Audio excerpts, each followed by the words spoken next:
partageons des valeurs qui allient excellence opérationnelle et excellence humaine, qui sont des valeurs qui constituent notre ADN. Nous partageons aussi notre capacité à questionner le présent pour mieux préparer l'avenir. Et ESCP Europe représente ce que nous recherchons dans un partenariat, c'est-à-dire des valeurs de recherche, de questionnement, d'expérimentation et de performance. Alors, parmi leurs nombreux points communs, Safran et Michelin ont cette qualité d'être des entreprises très anciennes. Et la fondation d'entreprise Michelin, qui est adossée à Michelin, a repris cette tradition autour de sa vocation qui est affichée, qui est celle de l'homme en mouvement. ESCP Europe se trouve être la business school la plus ancienne du monde. Bon.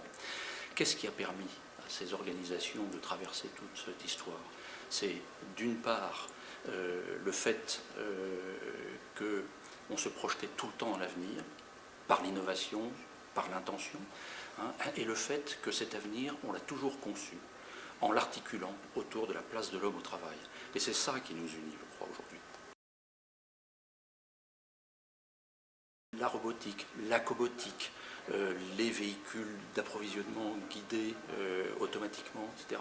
Tout cela va permettre aux opérateurs de nos usines de se libérer en partie des tâches manuelles et gestuelles et de pouvoir se consacrer à ce qu'ils n'avaient pas le temps de faire souvent jusqu'à présent, c'est-à-dire travailler sur le progrès, travailler sur la performance.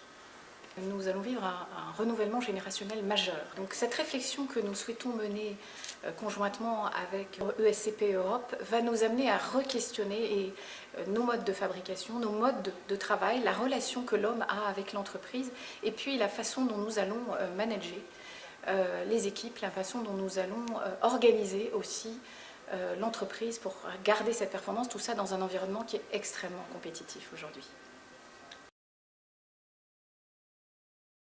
Voilà, nous souhaitons véritablement travailler sur l'évolution des compétences, sur la manière dont nous allons pouvoir continuer à attirer des talents dans des entreprises qui font de l'innovation technologique en rupture, dans la manière dont nous allons développer nos nouvelles générations de managers et dans la manière dont nous allons rester attractifs pour ces nouvelles générations, pour les étudiants qui sont au sein de l'ESCP, pour les étudiants aussi qui ont des parcours plus industriels, et conserver ainsi notre avance et notre attractivité, parce qu'il est aussi important pour nous de préserver le bien-être dans l'entreprise et le développement de nos collaborateurs. C'est une opportunité qui se matérialise par l'accès qu'elle va pouvoir donner à des étudiants, à des enseignants-chercheurs, à nos entreprises, à nos usines.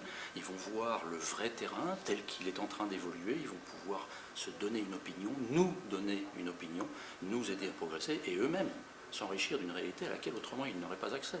Et entre les deux entreprises, eh bien, on ouvre des ponts, un dialogue que nous n'avions pas avant, que nous entamons, enfin, ou que nous intensifions depuis que nous sommes associés sur cette chaire.